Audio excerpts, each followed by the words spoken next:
afternoon. Welcome to Spy Chat. I'm Amanda Olkey, Director of Adult Education at the International Spy Museum in Washington, D.C.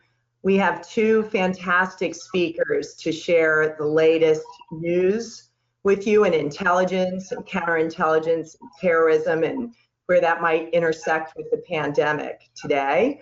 We have Chris Costa, the Executive Director of the International Spy Museum, and Dave Major, who is one of our founding advisory board members, a former FBI supervisory special agent. And both of these super cool dudes have been assigned to the White House National Security Council in past lives.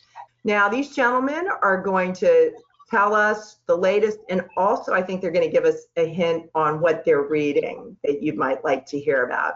So without further ado, over to you, Chris Costa. Thanks so much.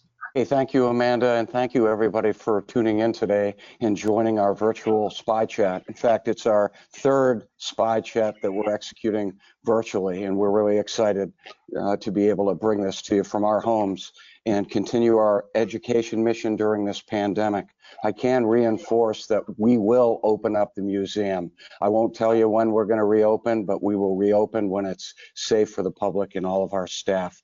And before we get started, I want to extend my warmest wishes to everybody and their families who are tuning in during this pandemic. I hope everyone stays healthy and well. And also note that it is a privilege to be joined today by David, who you'll hear from in a couple of minutes. So the first story that I've been tracking that I want to share is, the headline is, "To save Afghan peace deal, the U.S. may scale back its CIA presence in Afghanistan." This is an important story because CIA has worked with militia groups in the hinterland of Afghanistan throughout the countryside, and it's a bargaining chip that the United States has as we continue to negotiate with the Taliban and the Afghan government on what a good withdrawal looks like, what a long-term peace may look like. So it's important to note that the CIA has done an excellent job in the past decades on the ground in Afghanistan, and they're part of the negotiation. So I thought you might find that of interest.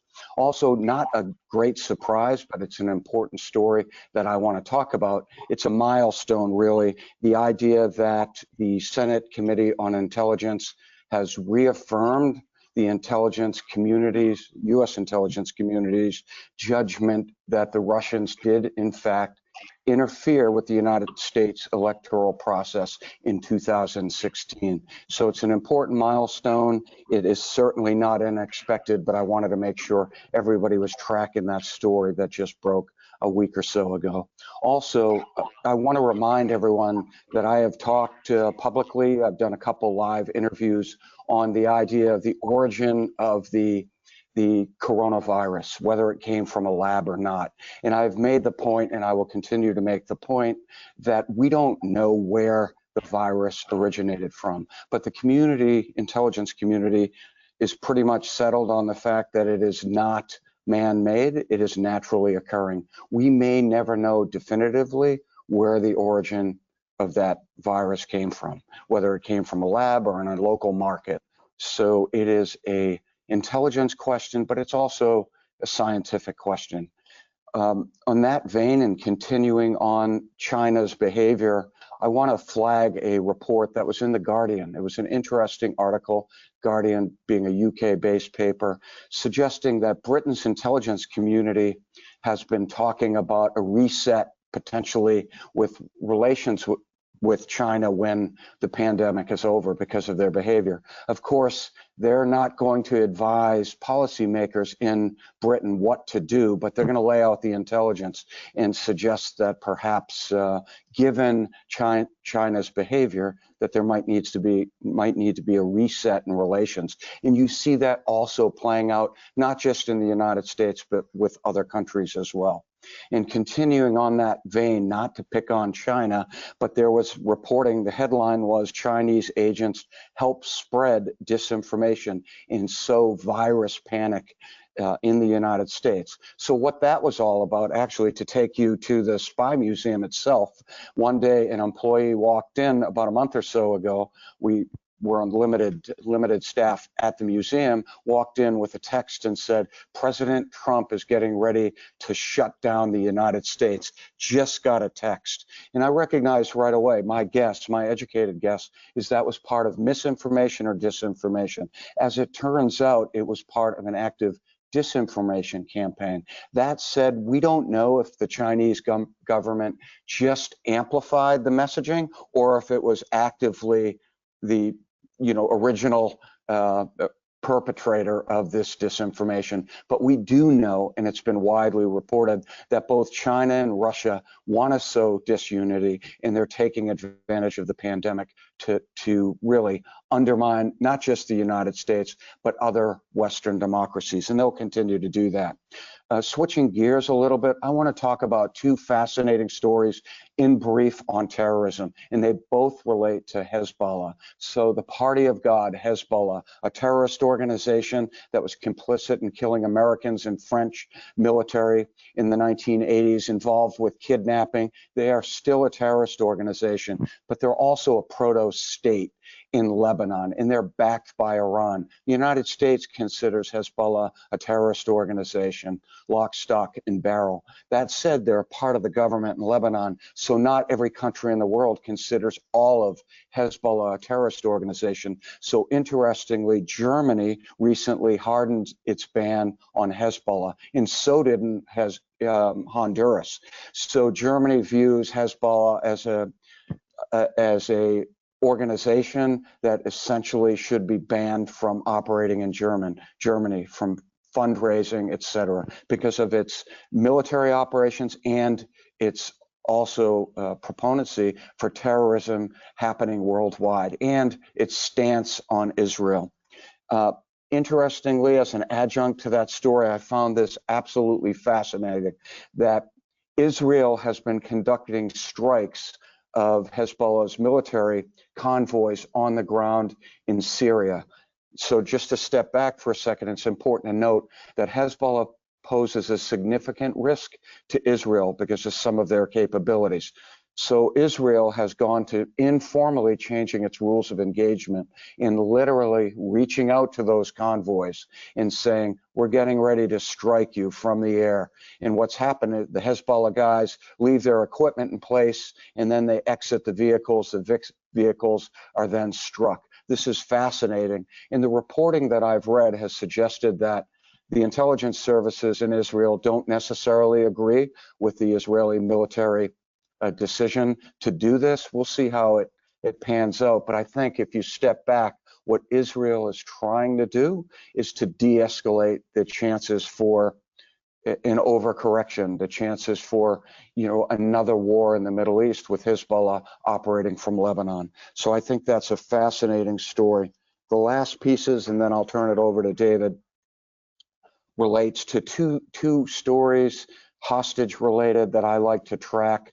One is related to Syrian military officers that in the early days of the Syrian civil war, a Syrian military officer tortured some civilians. He found himself in Germany after he joined the opposition, and the German government has put this individual, I think there's more than one, on trial for crimes against humanity. And this is very important. It's a trajectory I would like to see play out in the rest of Europe. We will see, I think, and I predict, more Syrians be held accountable for their behavior during the Syrian civil war. It's been atrocious to civilians on the ground, the regime activities.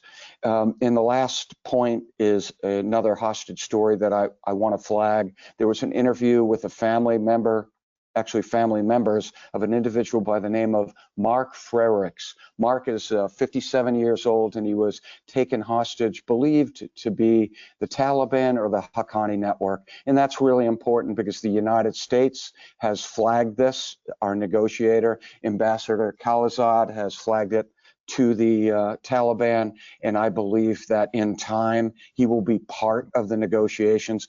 The United States certainly wants to bring Frerichs back, and since Ambassador Khalilzad has flagged it, as an issue. I am hopeful that in time he will be rejoined with his family. And the last final point I want to make, what am I reading?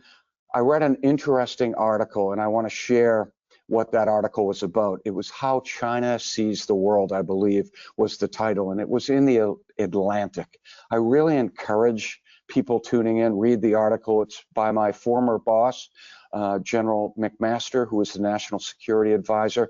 It's about how China behaves, and it's an excerpt from his forthcoming book, and the book is Battlegrounds, The Fight to Defend the Free World. Now, it's not available for you to buy yet. It's going to be available in September. We're going to do a podcast together. That's the General's commitment to me. But I found the chapter, the excerpt in the Atlantic fascinating. I won't spoil the article, but given that we've talked a lot about China, I think that's an important read. And I'm also reading, last point, A Savage War of Peace. It's a classic by Alistair Horn on the war without a name that played out from 1954 to 1962. It's a classic. It's an important book. Hopefully I'll get done with that in the next month or so. So David, I'm going to turn it over to you. I look forward to hearing your insights. All right, thank you. You know, it's interesting, you and I were actually in the same office at the White House, at the old executive office building. I was in the intelligence directorate and he was in charge of the intelligence directorate, not at the same time, but I was there during the Reagan administration. And I've been with the museum ever since it opened up. And for a long time, I gave a lecture called GTEC, which was a update of what's happening in the world in counterintelligence. We follow this at the CI Center every single day, and we update what's going on. So let me give you some highlights of what I think are some challenges in the future. Interesting, you talked about hostages. I cannot go through this without first mentioning Levinson.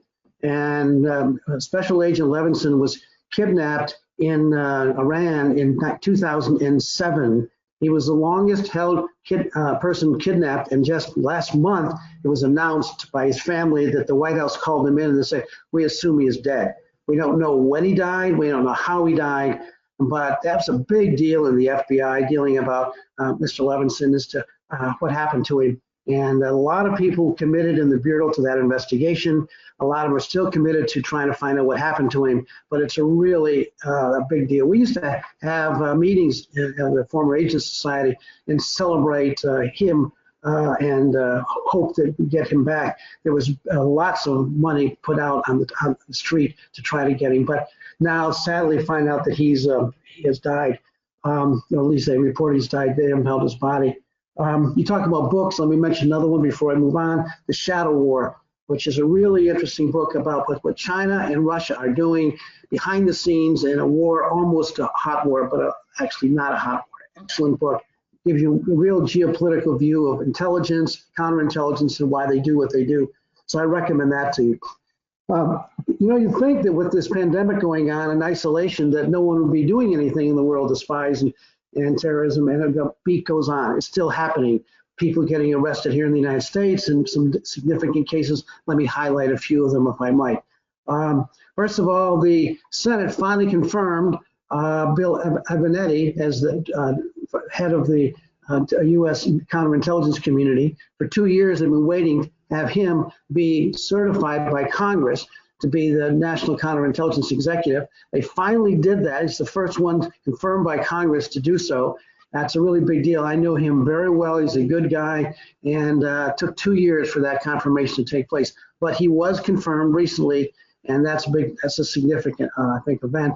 Interesting spy cases. A woman by the name of Thompson, who was arrested in Iraq. She was a translator. She was a 61-year-old translator, and she was arrested providing information to the Iraqis, military information based on what we were doing. She was arrested as she was part of the Special Operations Task Force facility in Iraq, and she was arrested in February. She's still to go to trial. A significant case, illustration of FBI jurisdiction overseas, because it was an overseas espionage case. But after the Lone Tree case, way back in the 70s, when he was arrested, the FBI got jurisdiction to conduct espionage cases around the world. And so this is an example of that on military bases, for example. So the Bureau did the investigation, of her, and you should watch that case. She's charged with big espionage, by the way, 794A and C, which is the one that can life sentences. She was providing information on our sources inside those organizations. So a very significant case, and you can watch her. Her name is Maria Taya Thompson. There have also been some very interesting Chinese espionage cases that you probably know about. One in Cleveland, for example, a doctor, Wang, who was specialized in genetics and cardiovascular disease, and also was getting money from the Chinese as well as the United States.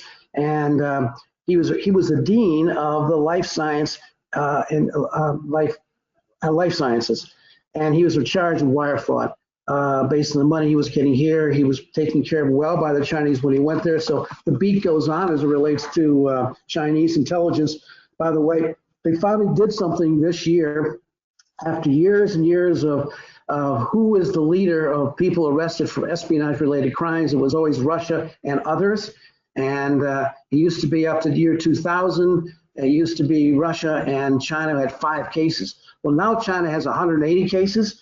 And compared to Russia, which has 177 cases. So they finally surpassed them as the number of people charged with espionage-related crimes. That's economic espionage, and that's regular espionage. So that's a very significant milestone. And it was interesting because all the discussion now is because of China, and what do we do with China? And it's nothing new for someone like myself who spent my whole life in counterintelligence, and China has always been a problem. But it's really become a big problem since 2000. It's when it really expanded. It started in 1986, and it has expanded, and now they're more aggressive than Russia.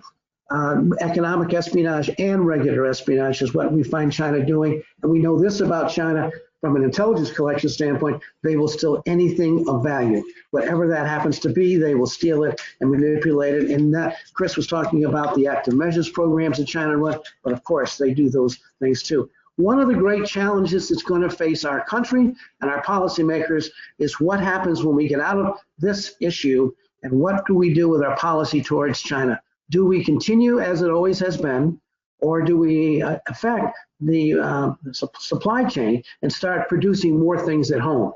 That has always been a big issue. You know, you can get things made cheaper overseas using China manpower, but it's always been, you know, from our standpoint, it's been a great vulnerability we had. We're now seeing that vulnerability in our response to this pandemic. And so what will we do from a policy standpoint? That's going to be a big, big decision. I mean, it's going to be a congressional and presidential decision as to what we do, and it really make a difference in what happens in the elections, so what we do with China. But China has now showing itself to be the aggressive intelligence service it always has been. People sometimes are blind to that. I'm always amazed when I listen to the news people saying, you know, China really collects against us, but of course they do. And they're one of the best ones to do it. So anyways, that's going to be a great challenge for every single one of us. There was, by the way, another identified Israeli, talked about Israeli charged with spying for Iran. Israel does it an interesting way. They don't identify who he was, but he's supposed to be an individual of very significance who's providing intelligence to the Iranians. And he was infringing on the security of Israel, as they said in the newspaper. So that'll be interesting. Another interesting spy case, international spy case, has been going on in Ukraine. Surprise, surprise. And they uncovered a person who was providing information, a naval officer, to the Russian FSB. And this Ukrainian naval officer apparently was working with the Ukrainians. And then when he went to Kiev after Russians took over, then he became an agent for the FSB. And so that case is still surfacing in Ukraine. It's a very significant case for them to really follow that one too. And also, China is set to indict an Australian academic on espionage charges. China's going to do this, so that'll be interesting. As is, by the way, an espionage case going on in Moscow with an American citizen who was arrested and finally going to trial. And this man's a very interesting case because when you look at him, you know, what was he providing? He wasn't working for the government. His name is Paul Whelan. He was a corporate security officer when he was there. He also been in the military. He also was drummed out of the military for some problems when he had there. He was there visiting to attend a wedding, and he was arrested during the wedding, and that was in December, and now he's gone to trial.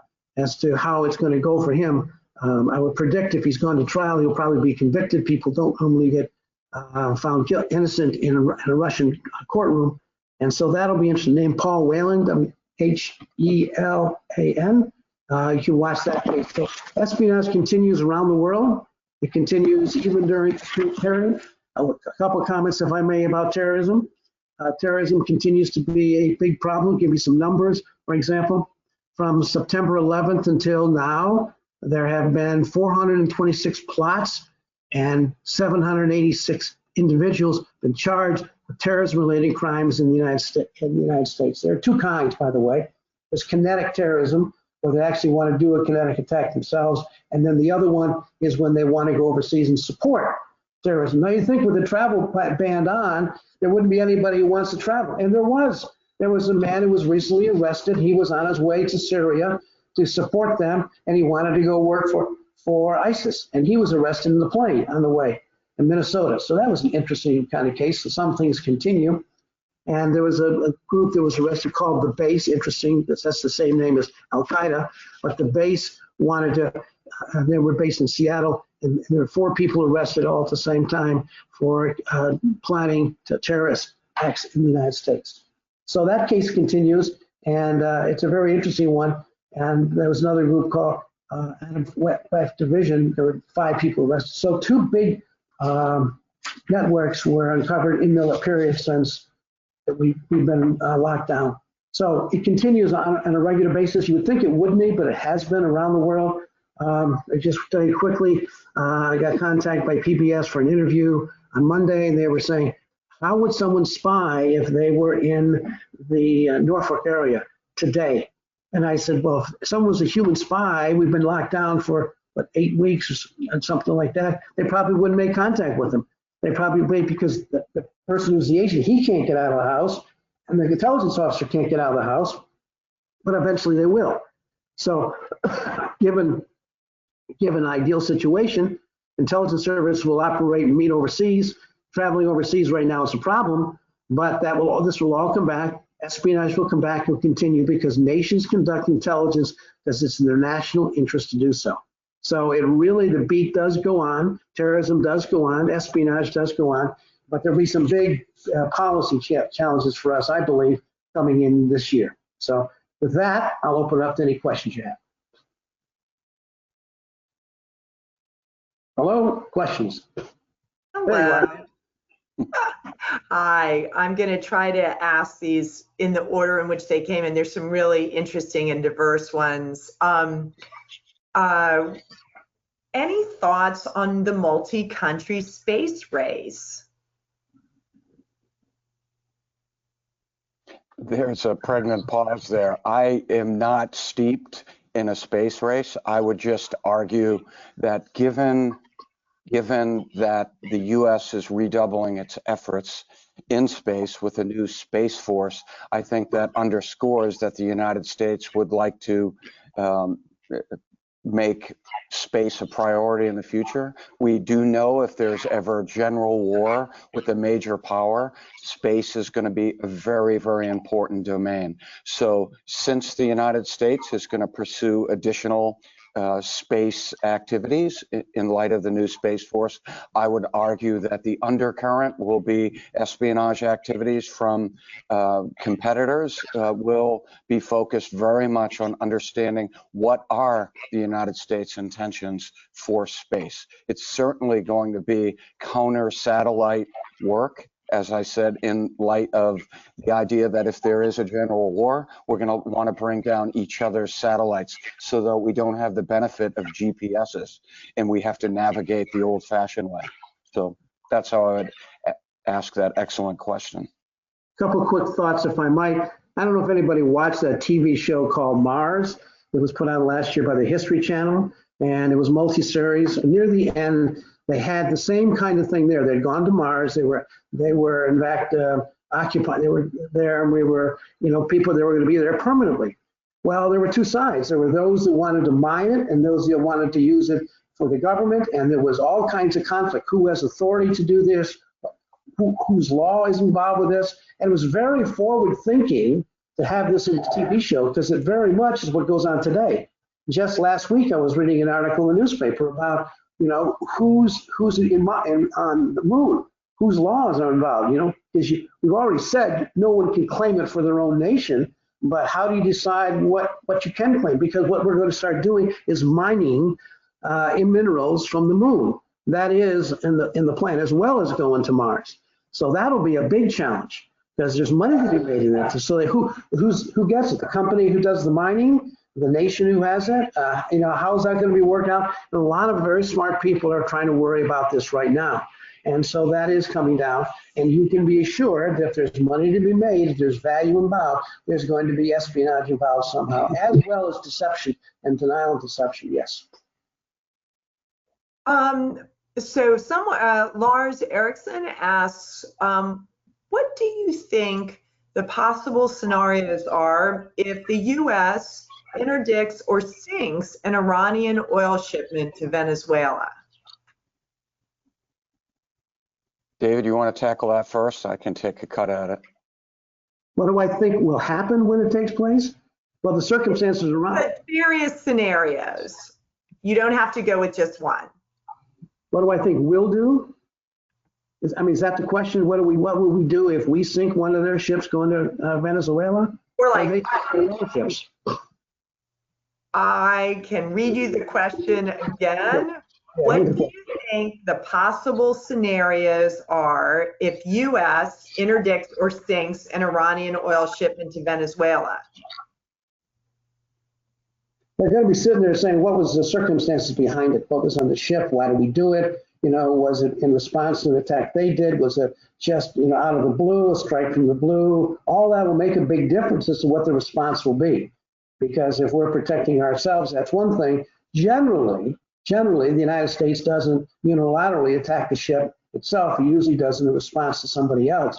So it's a kind of a tricky question because it depends on, my view, like we always say, it depends on the circumstances. But it could be a big deal because we do have things going on between us and Iran. Nothing new, really. You worked on this, Chris, when you were at the White House, I think. So you might have a stronger opinion, but we will respond as I think in our national interest.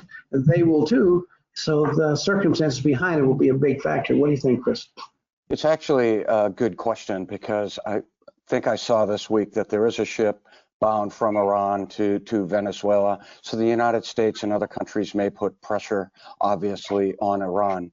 Let's just step back for a second and realize that we have already escalated, we being the United States in this case, escalated with Iran with the Soleimani strike that we've talked about. All of that said, it seems that the maximum pressure campaign that's been placed on Iran has actually, I don't want to say there's been a warming of relations, but relations are starting to normalize more than they were during this escalation. So one, I don't think we're going to sink any ships. That's an act of war, and that would cause retaliations, not just in South America, but really worldwide because of Hezbollah proxies that have placement across the globe, as well as we have vulnerabilities in the Middle East. So Iran would look at that very seriously. So I think the United States will look at diplomatic pressure. They will ramp that up. More sanctions just landed in Iran, and Iran's response was, hey, what is new? You keep putting sanctions, slapping more sanctions on us. So I think this will continue to be a tit for tat, but certainly if a vessel was sunk, which I think is extremely unlikely, that could cause a general war in the Middle East, and it could spill over in other places where Iranian proxies would operate against U.S. forces. So that's how I would answer that question. It is a thought experiment. Let me just add something to it if I could, and that is the fact that Hezbollah are Shia and Iran is Shia. And one of the points is related to the Shia faith is that you have to pledge your allegiance to a grand Ayatollah, and if he tells you to do something, you have to do it. That's the difference between Sunni and Shia in the sense on terrorism. A Sunni can act by himself, a Shia cannot. And so you don't have as much Shia-based terrorism unless it's already been released. Now, we know that there are Hezbollah cells in the United States who are capable of doing terrorist attacks. They exist other places. As you know, they were down in Brazil doing that. And if they get a green light from Iran to do it, they will do it. In fact, they will be forced to do it. Theologically, they'll be forced to do it. So your point is well taken. If this comes out bad for the Iranians, they can release the terrorism from the Shia and the Hezbollah Shia that exist, and that will enhance terrorism in the United States. So it's part of the story that some people are not aware of, and that is the fact that they have to operate differently than the Sunni do, and that is that they have a pledge of allegiance to follow what the Grand Ayatollah tells them to do. And that'll drive this also, I think. A related question, is the tri-border area of South America still a significant fundraising locale for Hezbollah activity? So I'll jump in there. Having worked counterterrorism at the NSC, I would say that we have continued to put, again, diplomatic pressure. We have excellent financial tools to go after, to freeze bank accounts. That is another tool in the arsenal of counterterrorism. I can say that the United States in particular has done an excellent job of going after Hezbollah's funding. So that's a more general answer. I haven't looked at the tri-border area, but the questioner is absolutely right. In the past, Hezbollah has operated there. As David just pointed out, they've operated worldwide. And as I reinforced, even Honduras, I should have mentioned earlier, Honduras just last week, of course, Central America, but they have also banned Hezbollah activities. So this is a general trend to apply not military pressure on Hezbollah, but financial pressure. And the United States in particular has done that. So generally, I would suspect that any of the fundraising and financial activities have been a target of our financial tools for the war on terrorist financing. Well, I tried to ask some non-virus related questions at first, but of course we certainly have some. Someone asks, they're curious about your perspectives on the virus rolling out just prior to the 2020 election. Well, there's a lot of people that make a conspiracy argument, and I don't buy into that at all. There's some very good research and very good articles that are out about where it came from, and the fact that it came out in December and in our elections in November, I think just happened. I don't think that it was rolled out by the Chinese as a conscious effort to do it. I'm persuaded, but not completely, that it did come from the facility as apart from a bat. In the wet markets. And again, as I said, thanks, David. As I said, I am unconvinced where the origin came from, whether it came from a lab or from a market is still undecided. That's what the intelligence community is saying. And as I said, we may never know. But one thing is clear, it is naturally occurring. And we have to be very, very skeptical of some of the theories that are really part of social media, to include some active disinformation. This idea that perhaps it was ginned up as a result of, a pending election is probably part of some conspiracy ideas that are really propagated by either foreign intelligence services or just people, wanting to sow some mischief online. There's no evidence to suggest that it was released. It's affecting China, their population, and killing their citizenry. It's going to create significant economic problems for China and a broader world. So we just have to follow the evidence where it takes us. And as I said, we may never know definitively what the origins of the virus were, whether it came from a lab or whether it came from a marketplace. We may never know, but it's worth continuing to explore. Go to the references that David mentioned. So we've got a question about the World Health Organization. How do you all feel they are doing handling this situation? So it's hard, I'll jump in there. It's hard for me to judge how the WHO has worked the virus from the very beginning to where we are today. What I can say, and we'll tie it back to intelligence because I'm more comfortable in that space, right?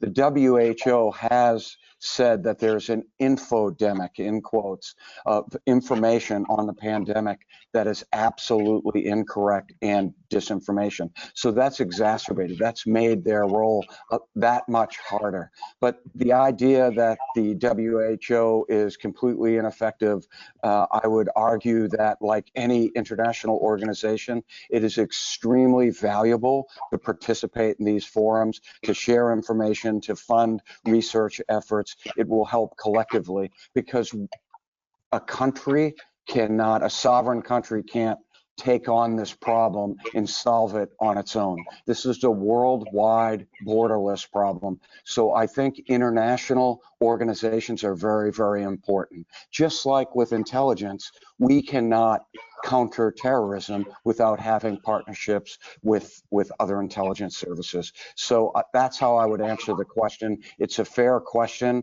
I think just like we work with foreign intelligence services and we have great partnerships, a forum like WHO is another opportunity to exchange information, to share research, and to have productive dialogue with urgency. That doesn't mean they always spend their money the way countries want to see money spent.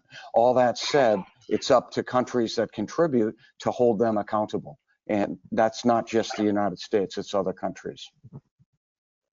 Other China-related questions. Does China's dominance in Africa pose unique challenges for U.S. intelligence activities? And how do we think that impacts the future?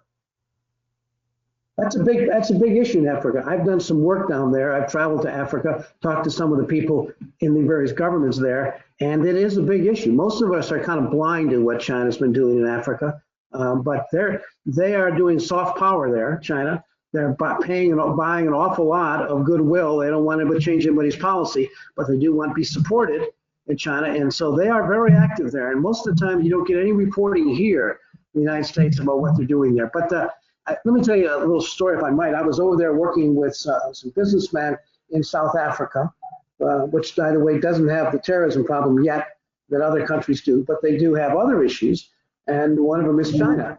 And when I was talking about China and its collection capability and how serious it is, the people that was there got very quiet because there were people in the government who were not allowed to talk about China, because there's a close relationship between China and the government of South Africa, and the people in the government can't even talk about it. And they came up and says, "I'm surprised you said what you did." I said, "Well, I'm an American, so you can send me home." But they were pleased to hear that someone was talking about China and its activity in Africa. They can't even talk about it because of the relationship between China and the senior leadership in some of these countries. So it is a very significant issue as related to Africa, which is emerging more and more. And we will have to see how that plans out. It used to be a kind of a battleground between Russia and the United States, Africa, and then after the Cold War, we kind of both abandoned that area. We never were involved in the same degree that we were during the Cold War, but China never backed away. They were always there, and they're still there, practicing very significant soft power. Yeah, and that's an important point, and David made an excellent point, the idea of soft power. Recently, Secretary of State Pompeo went to Africa, as I recall, to assure some of the governments that the United States wants to contribute to some development in Africa, and we want to redouble our diplomatic initiatives on the ground and on the continent of Africa. Africa is a big continent, lots of resources. The United States has invested in a significant base, the only base in Africa that the United States has a large presence, and that's in Djibouti. And that's interestingly where China has invested in the port infrastructure there. And this is typical of Chinese development activities to counter the United States presence by investing in local infrastructure. So it is, in essence, a commercial battleground, and it will continue to play out. And it is playing out right now in Africa. So the listener obviously is paying attention to a dynamic that the United States is looking at very, very hard as well. One sort of China tangential about the Hunter Biden investigation. Any comments on that? Not for me. Yeah, I'm not sure that the context. I just think that we don't want to politicize investigations on any side of the spectrum, and we'll see. I mean, it's not the intelligence community that calls for investigations. That would come logically out of the Justice Department. So we'll see, but I don't expect that to happen. But what we want to do is make sure that any investigation, as I said, on any side of the spectrum, is not politicized. How about what can be done to keep the presidential election safe from Russian or other interference? So I'll jump in there, and David, you can certainly weigh in because I'm sure you have a good feel for it. The FBI in particular, the United States Federal Bureau of Investigation, has established an influence task force, a counter foreign influence task force, if you will, that's looking at the possibility of not only election interference by Russia, but also other actors that are unnamed, I think, but clearly China, Iran. So the United States has redoubled its efforts. The intelligence community, as I already articulated, is well tuned in on the problem. So we will continue, obviously, looking for, we being the United States in this case, looking for indicators of interference and flagging that interference. Public spokespersons from the U.S.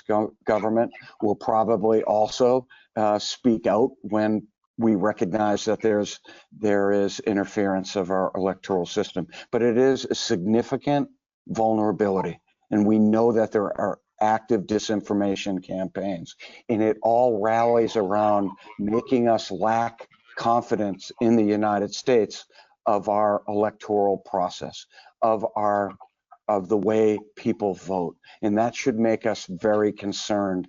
Christopher Wray in February reinforced that to the House Judiciary Committee up on the Hill. He said foreign powers continue to want to undermine the United States, our confidence in our election process. So everyone should pay attention to that. And there are things that are happening, obviously, behind the scenes that I'm not privy to. There's also cyber activities that are being conducted by various departments and agencies. And of course, we never give up our clandestine capabilities. So the United States is hard at work, and that is a significant priority for the FBI and their task force in particular. The FBI has been struggling with this for a long time. When I was at the White House as the Director of Counterintelligence Programs, we had set up a thing called an Active Measures Working Group. And that's what the name of it was. And active measures is the name that we now call fake news or whatever term you want to use. But we were saying, how do we deal with the fact that it goes on, and there's some really dramatic things that have taken place in this. And one of the things we found out, we had very few laws that we could use to deal with this problem. But what we did have is the power of the pulpit, and you had education. And so the effort of the Active Measures Working Group was to educate people as much as possible about the reality of this taking place. Well, that has still gone on, continued to this day. And all of a sudden, it's as if people just found out about this, but it really has been a problem for a very, very long time. And the way you counter it is by good education. And you talk about it, and you're not afraid to talk about it, and name names when you do it, and give examples when you do it, and makes it more difficult for someone who's running a program. But you can see it almost every day. I mean, it is. Let me tell you an interesting story. Oleg Kalugin is on our board at the Spy Museum, Major General in the KGB, very smart guy. He's on my staff at the center, and a nice, very nice man. But he said to me, he says, remember this, you guys in American intelligence are in the business of stealing secrets. We're in the business of stealing and then using those secrets. And he says, the holy grail for us are active measures, manipulating and using the information we require. And so he did a lot of very significant active measures program himself. In fact, when he was in New York, he did that. And he goes on and talks a lot of examples of active measures program. And you try to explain that to people, say, really, that's where it came from? I'll give you just one quick example. You know, the idea who killed our president. Well, you know, was the mob? Was it someone else? Where did it come from? You know, was it a conspiracy on the part of the CIA or the FBI? Where did it come from? Where over 50% of Americans are not sure who killed our president, Kennedy. And he was the first man who got one of his sources to write a book about Lee Harvey Oswald as a fall guy, and then have it reviewed by another one of his sources. And so they wrote a book and then they reviewed the book, and it was all about the evil Americans who are conspiring to kill their president. And it worked. And these things take on a life of their own, and they're bigger than the people that start them. And he always talks about, yes, we do that because it works. You're vulnerable to it. We're always looking at some of the other, they, as I like to say, they, whoever they are, who are the people that are doing these things, conspiring to do these things. And if you can point out to the they, unidentified, then people want to believe it, particularly when you have things that are unbelievable. For a good example, that this whole thing with the coronavirus was started by some nefarious they, and they were doing it. Just like there's a big movement about who would 9/11. You know, there's a whole school of thought that says, no, it was done by the government. Did you know that? People teach that in college, by the way. It's taken on a life of its own. It wasn't what it really was. It started very quickly. So this does work. It has gone on. And the only way you can counter it is going in and say, here's the truth. Here's where it came from. And the people that you try to get people who are the experts who are there to say it. Like when Oleg says, yes, I started that whole darn thing. And he does. He probably talks about the fact he started it. Now it's bigger than him. So that's an important question and an important issue to remember. Turning in a different direction, very important. Do you think there are any weaknesses in the Assad regime? We've seen recent stories about the relatives fighting, arguing. What do you think is going to happen? So I watched the Assad regime very closely as it related to the counter-ISIS fight.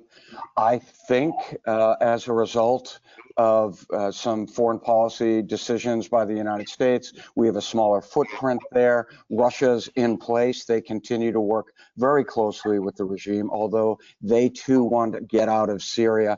I think really Assad will be able to solidify his position on the ground in Syria, and conventional wisdom among the people I talk to is Assad sadly will be one of the winners, and he'll start rebuilding his country. He's got Turks that are in Syria. There's a small footprint of the United States. There are still the SDF, the Syrian Democratic Forces, are still countering ISIS. There's a big ISIS footprint. There's Hezbollah. There's Iranian proxies on the ground. But I think Assad is a master of kind of managing that kind of chaos. He's got to rebuild his country. It's going to be slow. He has a wary Israel that is watching very closely the regime and will not hesitate to strike the regime when Syria goes off the reservation, which they have done. So I think he's in a tenuous position. He's in a rough backyard, but I also believe the Assad regime, and Assad in particular, is a survivor. Yes, it is good. It is good that there's some family friction, but I think in the end, Assad will maintain hold on power, and he may be a long-term winner for influence as a result of the civil war. When powerful dictators are there, it's hard to take them down. And that's the thing. It's almost no dictator has been taken down by the street. Well, they tried to do that with Assad. You know, the whole war that was going on in Syria was that effort to take that, and they lost. And the result is he's still in power. And a lot of people are dead as a result of that, but he's still in power.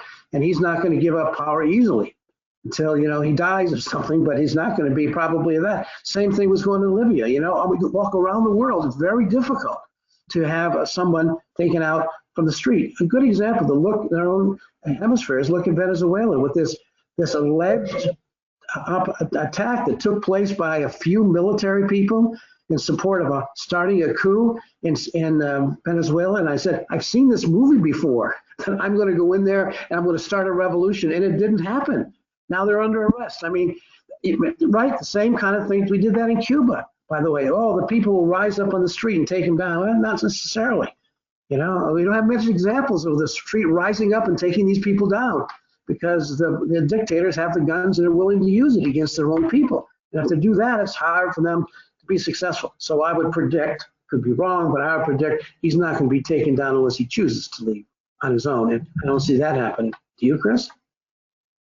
No, I don't. No. In fact, I mean, I just reinforce your point. It's very hard for a general uprising to take place. In particular, that group in Venezuela were freewheeling. They were mercenaries. This was not U.S.-backed covert action, at least from my optic, it was not. As such, the paid, hired guns, if you will, went down there and they were rolled up by the Venezuelan government. The United States has American citizens that are being held, but they're lawfully being held by the Venezuelan government, a government that we are not happy with. Maduro is essentially in bed, if you will, using a euphemism, with drug cartels in Colombia. So he is not a friend of the American public, but certainly it is not helpful when American citizens take it upon themselves to go down and try to execute what looks like the overthrow of the Maduro government. Many of these things, even when they're backed by the United States government, and we tell that story of the Bay of Pigs, a fatal covert action of, you know, an operation that was destined not to succeed. Tell that story. These are hard things to pull off, even when states like the United States are involved with covert action planning. And that is the policy objective, to overthrow, you know, a bad regime, depending on what your perspective is. So it's a fascinating story, but now the United States has some citizens that have been arrested by a government that isn't friendly toward the United States, and they'll likely go to trial and they'll be paraded and be a part of Venezuelan propaganda. Not helpful at all. And it's an illustration, if you follow that, there's clearly they would penetrate it. They're clear this was a successful counterintelligence operation done by the Venezuelan service to penetrate this conspiracy and then took it down. I have a very good friend of mine who's in Army counterintelligence and been around for years, and he sent me a message. He says, I see a double agent here. I see penetrations here. And he's right. When you really read it through our eyes, you say, oh, yeah, they had penetrated the organization, knew what was coming, and were waiting for them. Now, they've said that publicly. Well, we were waiting for them. I believe they were waiting for them when you look at it. It wasn't by a fluke that they took this thing down. And that people that are running it, it's like, what are you doing? And so it really was sad to see these people move forward in this issue. And you're right. They're in jail, and they're going to be there for some time, I think. Well, I was going to end with a question that would take us somewhere super positive, but like, why do that? Folks want to. What are your, you know, 3 to 5 year? What are your threats that you see coming down the pike? The issues coming down the pike. We're all so focused on the pandemic and the election, and you know, what are we not worrying about that we can worry about now? Do you want me to take that on first? So I will tell you, and I've been consistent on this, I do worry about ISIS reconstituting itself or some variation of ISIS, some movement that goes back and is linked to the formation of Al-Qaeda in the late 1980s. But I do still worry about terrorism. That's kept me up for many years. So why should it keep me up now? I also worry about a Hezbollah if there are unintended consequences of escalation with Iran, whether as Hezbollah will attack U.S. interests or our foreign partners in countries across the world. And of course, I, like everybody that's tuning in today, I am very much concerned with the epidemics, the pandemic that we're seeing in the next iteration of this. And we expect there will be more iterations of this. It's not going to go away easily, even with the vaccine. It'll bounce back. So I worry about pandemic, and I also worry about cyber intrusions. And you match cyber intrusions affecting our infrastructure, where we are vulnerable, like many countries across the world. If you couple that with the possibility of terrorism, these are the things that I'm concerned about. Well, clearly, terrorism is alive and well. I don't think that's going to go away. I agree with everything you just said. I don't see any evidence of that as we look at this around the world every single day at the CI Center, look at all the cases. you may have beat it down, but you didn't eliminate it, and it just pops up like whack-a-mole. And that's kind of what you see in this, because there's people that are committed to this. It's going to be there for a long time. You're never going to solve this problem. You're going to have to deal with the problem. There's a difference. Americans want to solve problems. We want to make the thing go away. I don't think we're going to be able to make it go away. We're not going to let the cyber fact go away. Even when the vaccine comes down, well, then that'll be fine. That'll make life a lot easier. But then people won't take the vaccine like they don't take the flu shot, which is interesting. I mean, that's amazing that people don't take the flu shot, and they don't. And the flu can kill you also. So you got the protection, yet it'll still be there. And the human condition is always there. There will always be problems. I don't think we'll see a solution to the Middle East, at least in my lifetime. I just don't see that happening. It's been going on for a very, very long time. So that's sad. I see Russia continue to be stronger. When Putin dies, and if he dies, when he dies, if he dies, if he's not a vampire, if he dies, what happens then? We always worry about that, but that's a very effective service. Very quick comment, we used to think that the Russian intelligence service has something to deal with, went away after the aborted coup took place in August 1991, and it didn't go away. Russian intelligence service still was there. So I think it's in their genes, it's in their DNA for God's sakes. They're very, very good at running intelligence operations, active measures program. So there's a lot of issues, and a lot of these issues are going to be issues that have to be handled not by the intelligence community, but by the policy side, by the executives of the Congress and the people that run the thing. And we can only do so much in the intelligence community. Then you have to deal with the leadership. And so who the government decides to pick for their leaders and how strong they are, or lack of they are going to be real challenges. America could change dramatically. We say that after every election, but it could change dramatically to the good and to the bad. So I think those are real challenges we have. I just want to go to the beach. Well, I do want to say, if we start seeing information appearing about Putin being a vampire, that's going to be your disinformation campaign, Dave, that you are responsible for. And you can tell Oleg that you created that one all by yourself. Well, I guess you had some help from the Spy Museum today, but I want to thank you both so much for answering all these questions, giving us your thoughts, your very candid opinions. It's hard enough to read the questions, and I don't have to answer them. So you guys are very amazing, and I thank you so much. And I hope that if folks are sticking around and you're still listening, if you've enjoyed this program, you'll come to other events. We have programs for people of all ages. For kids, you can just check our website for those. Next week at this time, we're going to have 3 or 4 former intelligence practitioners who've written books. Very interesting. Tracy Walder, John Mendez, Joe Weisberg will be joining us and talking about sharing their stories and their inspiration of their lives in intelligence. Chris, you haven't done that yet. Dave, you haven't done that yet. I'm counting on you guys. Books? Let me recommend some quick books. The Spy and the Traitor by Ben McCarthy. Wonderful, wonderful. Someone let the dogs out. Thank you. Yeah, somebody let the dogs out. Anyway, thanks everyone for being here. Think of us, and we'll see you soon.